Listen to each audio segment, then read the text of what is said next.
Hello दोस्तों, स्वागत है आप सभी का मेरे YouTube चैनल स्टडी विद ओम में। आज मैं लेकर आया हूँ सीटेट 2026 के लिए संस्कृत शिक्षण से संबंधित 30 ही बहुत महत्वपूर्ण प्रश्न जो आपकी परीक्षा की दृष्टि बहुत ही उपयोगी होने वाला है।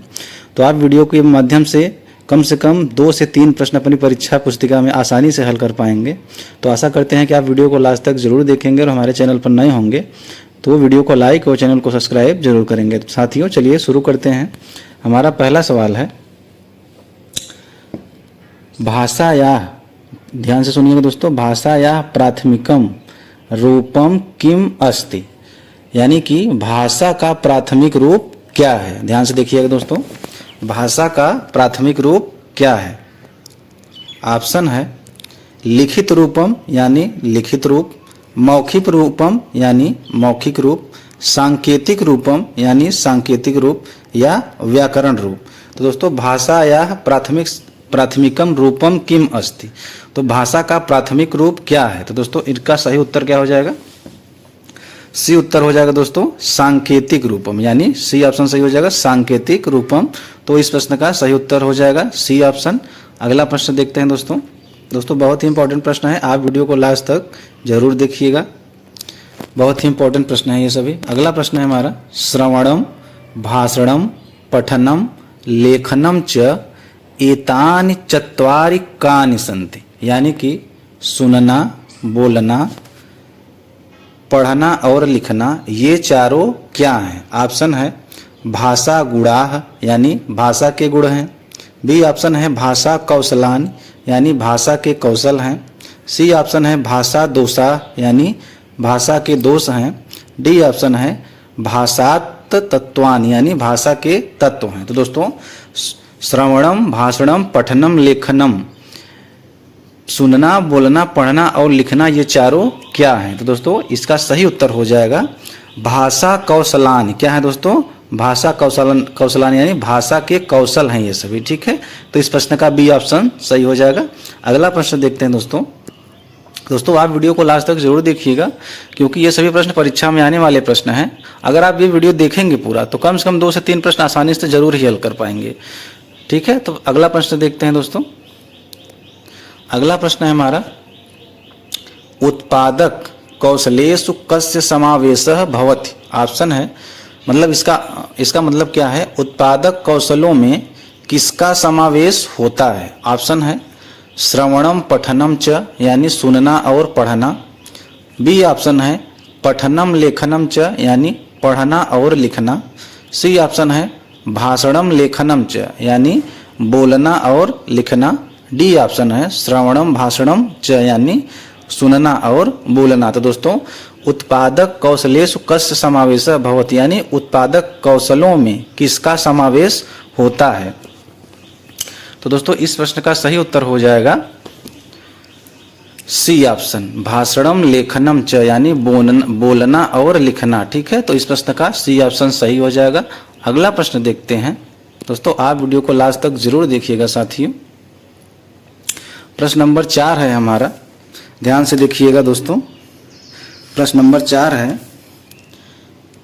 संस्कृत शिक्षणे सस्वर वाचनस्य मुख्यम उद्देश्यम किम, यानी संस्कृत शिक्षण में सस्वर वाचन का मुख्य उद्देश्य क्या है। ऑप्शन है छात्रेषु शुद्धोच्चार्यस्य विकासः, यानी छात्रों में शुद्ध उच्चारण का विकास। बी ऑप्शन है काठिन्य निवारणम, यानी कठिनाई का निवारण। सी ऑप्शन है शब्दकोश वृद्धि, यानी शब्दकोश में वृद्धि। और डी ऑप्शन है लेखन कौशल विकास, यानी लेखन कौशल का विकास।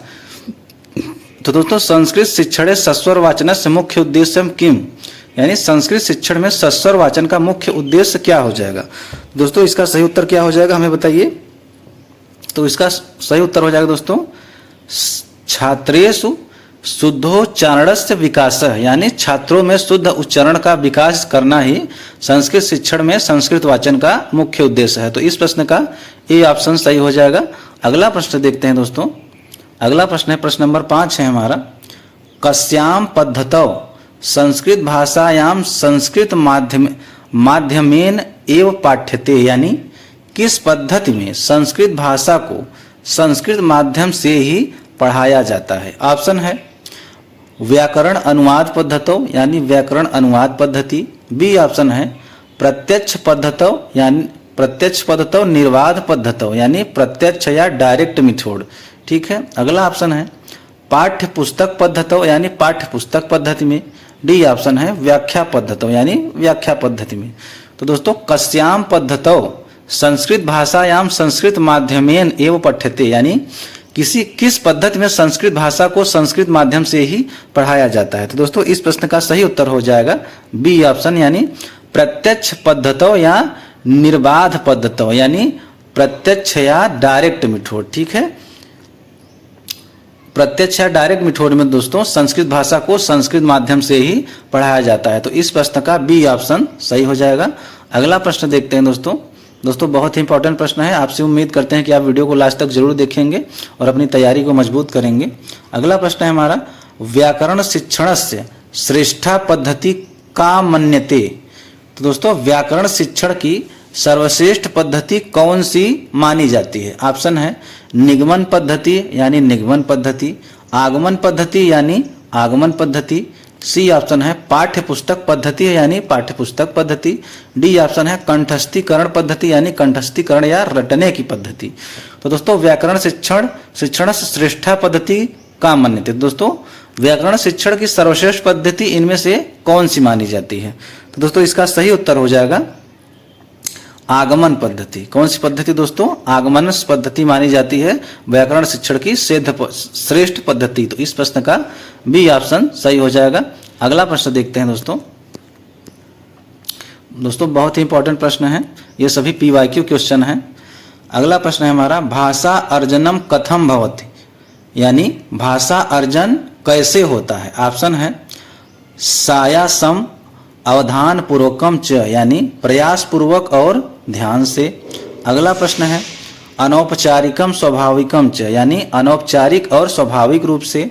सी ऑप्शन है केवलम विद्यालय परिवेश से यानी केवल विद्यालय के परिवेश में।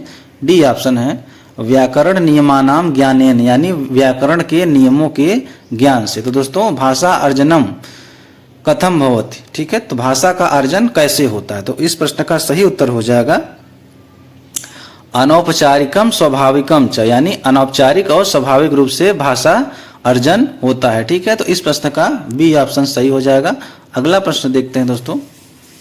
अगला प्रश्न हमारा की बहुत ही इंपॉर्टेंट है गद्य शिक्षणे कस्य महत्वम नास्ति यानी गद्य शिक्षण में किसका महत्व नहीं है। नास्ति मतलब दोस्तों नहीं। ठीक है, याद रखिएगा। अगला ऑप्शन है मौन वाचस यानी मौन वाचन का। बी ऑप्शन है काठिन्य निवारणस्य यानी कठिन शब्दों के अर्थ स्पष्ट करने का। सी ऑप्शन है सस्वर वाचनस यानी सस्वर वाचन का। और डी ऑप्शन है लय गति भावपूर्वक सामूहिक वाचनस। ठीक है, यानी कि लय गति और भाव के साथ सामूहिक वाचन का। तो दोस्तों गद्य शिक्षण में किसका महत्व नहीं है। अगर इसको संस्कृत में कहें तो गद्य शिक्षणे कस्य महत्वम नास्ति, तो किसका महत्व नहीं है। तो इस प्रश्न का सही उत्तर हो जाएगा दोस्तों डी ऑप्शन। डी ऑप्शन क्या है लय गति भावपूर्वक सामूहिक वाचनस्य यानी लय गति और भाव के साथ सामूहिक वाचन का गद्य शिक्षण में महत्व नहीं है। तो इस प्रश्न का डी ऑप्शन सही हो जाएगा। अगला प्रश्न देखते हैं दोस्तों। प्रश्न नंबर 9 है हमारा पद्य शिक्षणस्य मुख्या पद्धति का अस्ति। दोस्तों पद्य शिक्षण की मुख्य पद्धति कौन सी है। ऑप्शन है अन्वय पद्धति यानी अन्वय पद्धति, अनुवाद पद्धति, खेल पद्धति या व्याख्या पद्धति। दोस्तों पद्य शिक्षण का मुख्य उद्देश्य कौन सा है। तो इसका सही उत्तर हो जाएगा दोस्तों अन्वय पद्धति। ठीक है, पद्य शिक्षण का मुख्य पद्धति कौन सी है, अन्वय पद्धति। याद रखिएगा। तो इस प्रश्न का ये ऑप्शन सही हो जाएगा। अगला प्रश्न है हमारा प्रश्न नंबर 10 है उपचारात्मक शिक्षणम किमर्थ क्रियते। ऑप्शन है यानी इसका मतलब समझ लीजिए उपचारात्मक शिक्षण किस लिए किया जाता है। ऑप्शन है छात्रेभ्यः नूतन ज्ञान प्रदानाय। ठीक है, यानी छात्रों को नया ज्ञान देने के लिए। बी ऑप्शन है छात्राणाम अधिगम दोषान दूरी कर्तुम यानी छात्रों की सीखने की कमियों को दूर करने के लिए। सी ऑप्शन है परीक्षायाम उत्तीर्णाम कर्तुम, परीक्षा में पास कराने के लिए। डी ऑप्शन है गृह कार्य प्रदानाय, यानी गृह कार्य देने के लिए। तो दोस्तों उपचारात्मक शिक्षण का क्या अर्थ है, माने यानी कि उपचारात्मक शिक्षण किस लिए दिया जाता है। तो इस प्रश्न का सही उत्तर हो जाएगा दोस्तों छात्राणाम अधिगम दोषान दूरीकर्तुम, यानी छात्रों की सीखने की कमियों को दूर करने के लिए उपचारात्मक शिक्षण जरूरी होता है। तो इस प्रश्न का बी ऑप्शन सही हो जाएगा। अगला प्रश्न देखते हैं दोस्तों। अगला प्रश्न है हमारा प्रश्न नंबर 11, त्रिभाषा सूत्रे संस्कृतस्य स्थानम किम अस्ति, यानी कि त्रिभाषा सूत्र में संस्कृत का स्थान क्या है। ऑप्शन है प्रथम भाषा रूपेण, यानी प्रथम भाषा के रूप में। बी ऑप्शन है अनिवार्य मातृभाषा रूपेण, यानी अनिवार्य मातृभाषा के रूप में। सी ऑप्शन है वैकल्पिक आधुनिक भारतीय भाषा रूपेण, यानी वैकल्पिक शास्त्रीय या आधुनिक भारतीय भाषा के रूप में। और डी ऑप्शन है राजकीय भाषा रूपेण, यानी राजकीय भाषा के रूप में। तो दोस्तों त्रिभाषा सूत्र में संस्कृत का स्थान क्या है, ठीक है। तो इस प्रश्न का सही उत्तर हो जाएगा दोस्तों सी ऑप्शन वैकल्पिक आधुनिक भारतीय भाषा रूपेण, यानी वैकल्पिक शास्त्रीय या आधुनिक भारतीय भाषा के रूप में त्रिभाषा सूत्र में संस्कृत का स्थान है, ठीक है। तो इस प्रश्न का सी ऑप्शन सही हो जाएगा। अगला प्रश्न देखते हैं दोस्तों। आप वीडियो को लास्ट तक जरूर देखिएगा क्योंकि ये सभी प्रश्न बहुत ही इंपॉर्टेंट हैं, और हो सके तो आप इन प्रश्नों को लिख लीजिए क्योंकि ये सभी प्रश्न परीक्षा में जरूर आने वाले हैं इस बार। अगला प्रश्न है संस्कृत शिक्षणे दृश्य श्रव्य साधनम किम अस्ति, यानी कि संस्कृत शिक्षण में देखने और सुनने दोनों वाला साधन कौन सा है। ऑप्शन है श्यामपट्ट यानी ब्लैक बोर्ड, ध्वनि पंजिका यानी टेप रिकॉर्डर। सी ऑप्शन है दूरदर्शनम यानी टेलीविजन, और डी ऑप्शन है पाठ्य पुस्तक यानी पाठ्य पुस्तकम, ठीक है।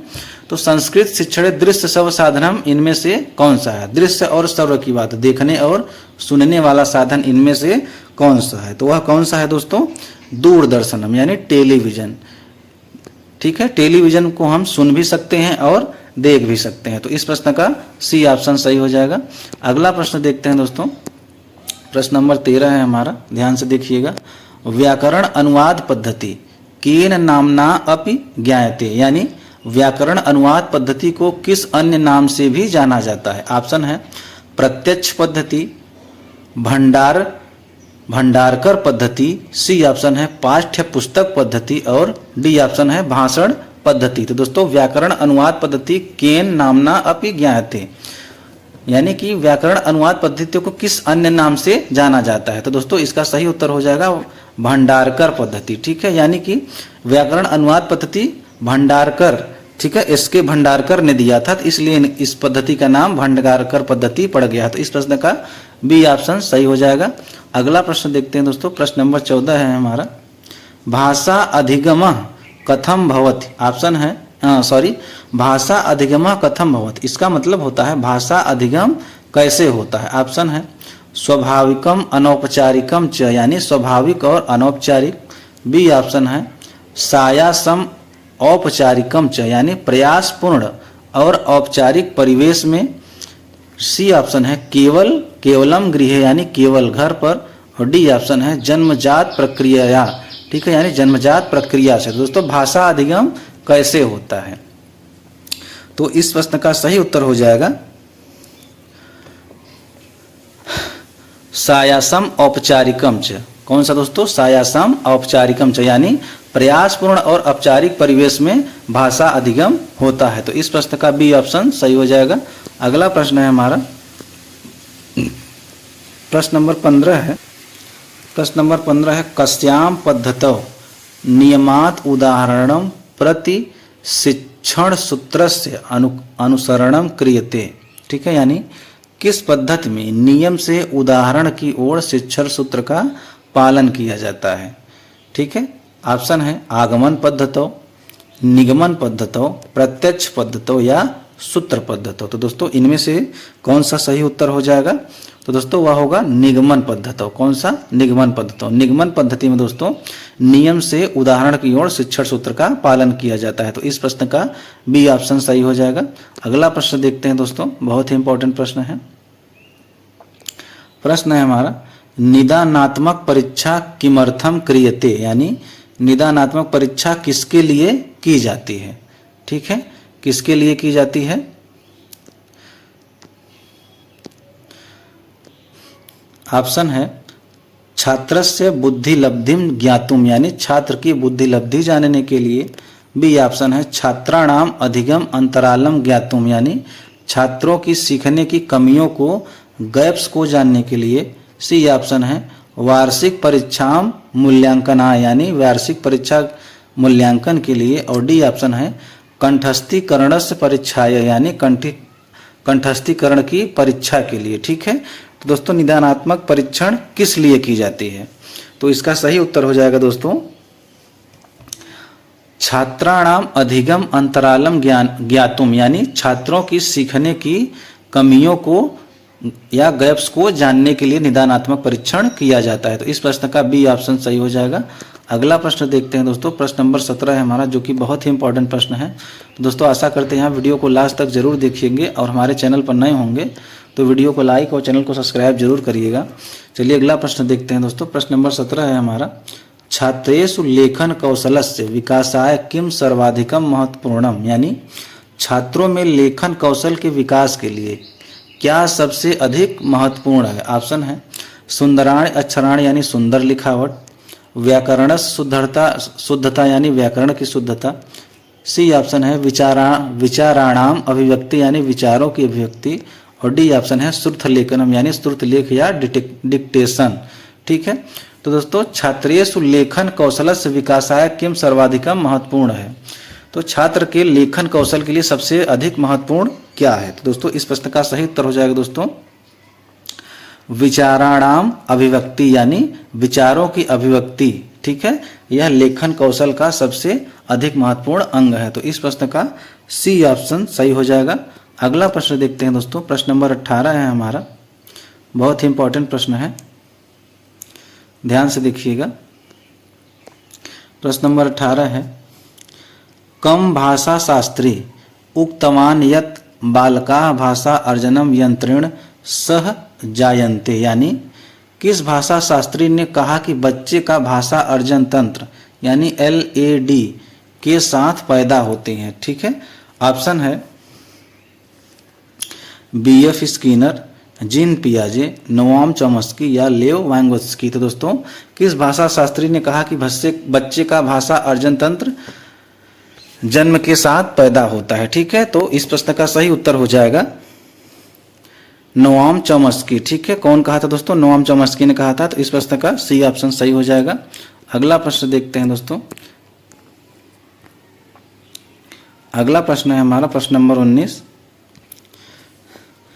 पठनम कौशले सर्वाधिकम महत्वपूर्ण किम अस्ति, यानी पठन कौशल में सबसे ज्यादा महत्वपूर्ण क्या है। ऑप्शन है पाठस्य अर्थबोधम, यानी पाठ का अर्थ समझना। बी ऑप्शन है उच्च स्वरेण पठनम, यानी तेज आवाज में पढ़ना। सी ऑप्शन है धारा प्रवाहेण पठनम, यानी गति प्रवाह में पढ़ना।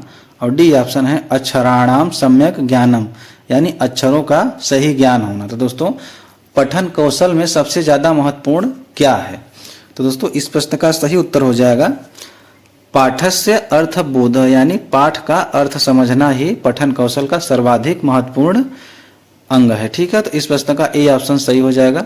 अगला प्रश्न देखते हैं दोस्तों, प्रश्न नंबर 20 है हमारा,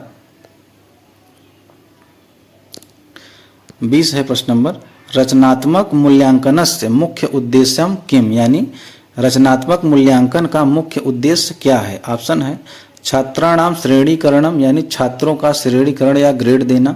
अगला ऑप्शन है छात्रस्य प्रगतेः निरंतरम अनुश्रवणम सुधारम च, यानी छात्रों की प्रगति की निरंतर निगरानी और सुधार करना।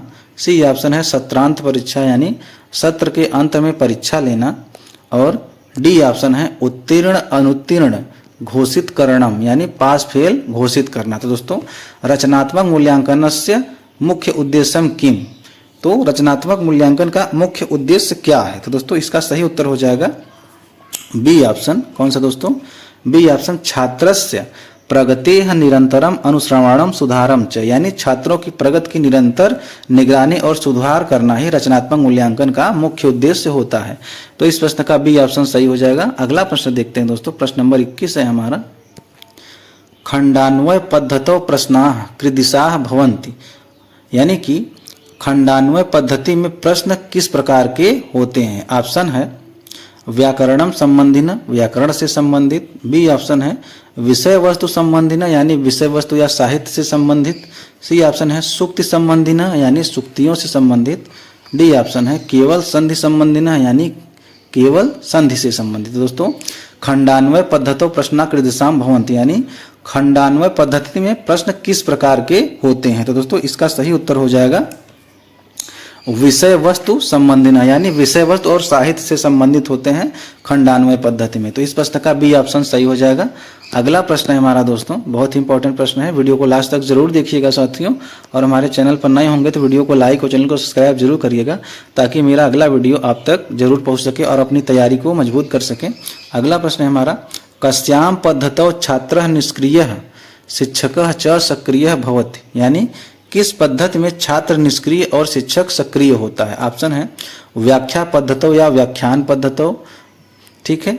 बी ऑप्शन है क्रीड़ा पद्धतौ, यानी खेल पद्धति, अभिनय पद्धति या प्रश्नोत्तर पद्धति। दोस्तों किस पद्धति में छात्र निष्क्रिय और शिक्षक सक्रिय होता है। तो इसका सही उत्तर हो जाएगा दोस्तों व्याख्या पद्धतौ। व्याख्या पद्धतों में छात्र केवल निष्क्रिय होकर सुनता है और शिक्षक सक्रिय होकर उनको सभी चीजें बताता है, यानी व्याख्या करता है। तो इस प्रश्न का ए ऑप्शन सही हो जाएगा। अगला प्रश्न है हमारा दोस्तों, प्रश्न नंबर 23। संस्कृत भाषा अस्ति, यानी संस्कृत भाषा कैसी भाषा है। ऑप्शन है विश्लेषणात्मक, यानी विश्लेषणात्मक भाषा है। संश्लेषणात्मक, यानी संश्लेषणात्मक भाषा है।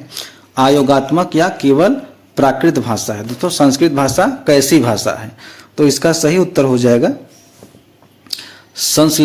संश्लेषणात्मिका, यानी संयोगात्मिका भाषा है, ठीक है। तो इस प्रश्न का बी ऑप्शन सही हो जाएगा दोस्तों। संस्कृत भाषा कैसी है, संश्लेषणात्मक भाषा है, ठीक है। तो इस प्रश्न का बी ऑप्शन सही हो जाएगा। अगला प्रश्न है दोस्तों, प्रश्न नंबर 24 है हमारा। भाषाया शिक्षणे क्रीडा पद्धति प्रतिपादकः कः, यानी भाषा शिक्षण में खेल विधि के प्रतिपादक कौन है। ऑप्शन है फ्रॉबेल, मॉन्टेसरी, सुकरात या अरस्तु। तो दोस्तों इसका सही उत्तर हो जाएगा फ्रॉबेल, ठीक है। भाषा शिक्षण क्रीड़ा पद्धति मानी खेल विधि के प्रतिपादक कौन है, तो वह है दोस्तों फ्रॉबेल है। तो इस प्रश्न का यह ऑप्शन सही हो जाएगा। अगला प्रश्न है हमारा जो कि बहुत ही इंपॉर्टेंट है। अगला प्रश्न है मौन वाचनस्य लाभः कः भवति, तो मौन वाचन का क्या लाभ होता है। ऑप्शन है छात्रेषु संकोचः दूरी भवति, यानी छात्रों में संकोच दूर होता है। बी ऑप्शन है उच्चारण दोषः निर्वायते, यानी उच्चारण दोष दूर होता है। सी ऑप्शन है स्वाध्याय प्रवृत्ते विकासः भवति, यानी स्वाध्याय की आदत का विकास होता है। और डी ऑप्शन है लेखन कौशले प्रगति भवति, यानी लेखन कौशल में प्रगति होता है। दोस्तों मौन वाचन का लाभ क्या होता है, मौन वाचनस्य लाभः कः भवति। तो दोस्तों इस प्रश्न का सही उत्तर हो जाएगा स्वाध्याय प्रवृत्ति विकास भवति, यानी स्वाध्याय की आदत का विकास होता है, यही मौन वाचन का लाभ होता है। तो इस प्रश्न का सी ऑप्शन सही हो जाएगा।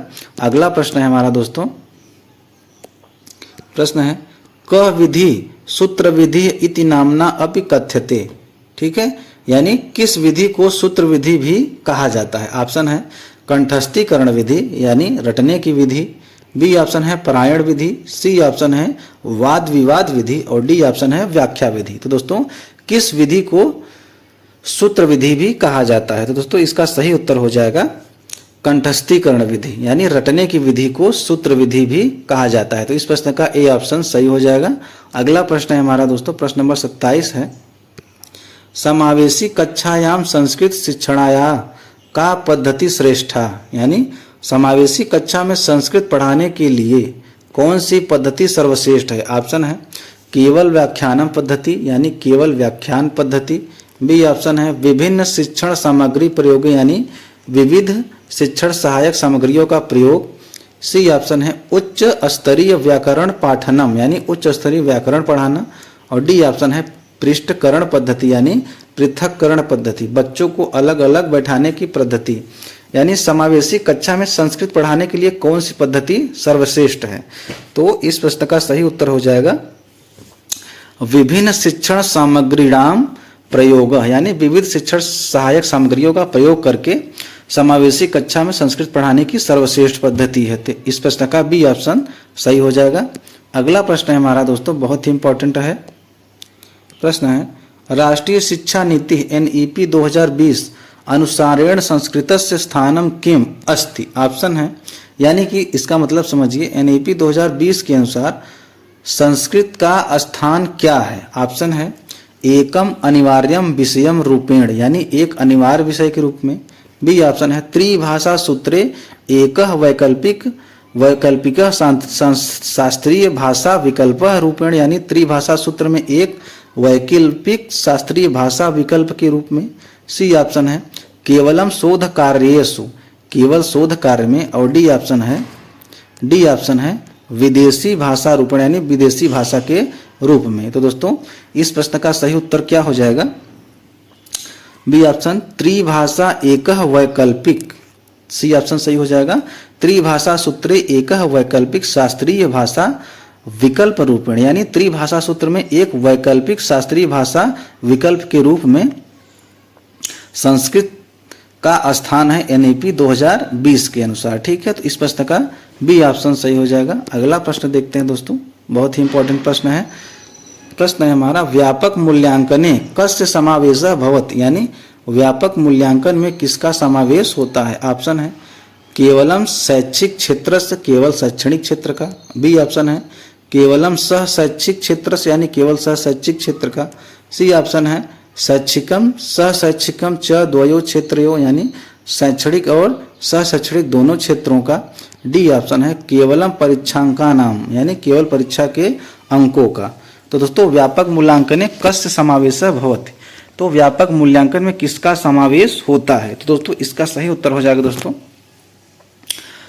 C option. कौन सा? सी ऑप्शन शैक्षिकम सह शैक्षिकम च द्वयो क्षेत्रों, यानी शैक्षणिक और सह शैक्षणिक दोनों क्षेत्रों का व्यापक मूल्यांकन में समावेश होता है। तो इस प्रश्न का सी ऑप्शन सही हो जाएगा। हमारा लास्ट प्रश्न है दोस्तों, प्रश्न नंबर 30, भाषा कौशलानाम शिक्षणम कथम भवेत्, यानी भाषा कौशलों का शिक्षण कैसे होना चाहिए। ऑप्शन है पृथकतया, अलग अलग करके। बी ऑप्शन है एकीकृत रूपेण या समग्र रूपेण, एकीकृत या समग्र रूप में। केवल नियमानाम साहाय्येन, यानी केवल नियमों की सहायता से। डी ऑप्शन है अनुकरण माध्यमेन एव, यानी केवल अनुकरण के माध्यम से। तो दोस्तों भाषा कौशलों का शिक्षण कैसा होना चाहिए, यानी भाषा कौशलानाम शिक्षणम कथम भवेत्। तो दोस्तों इसका सही उत्तर हो जाएगा एकीकृत रूपेण या समग्र रूपेण। ठीक है, एकीकृत या समग्र रूप में भाषा कौशल का शिक्षण होना चाहिए। तो इस प्रश्न का भी ऑप्शन सही हो जाएगा। तो दोस्तों इसी के साथ हमारे 30 प्रश्न समाप्त होते हैं। अगर ये सभी प्रश्न आपको अच्छे लगे हों तो वीडियो को लाइक और चैनल को सब्सक्राइब जरूर करिएगा। आपका दिन शुभ हो।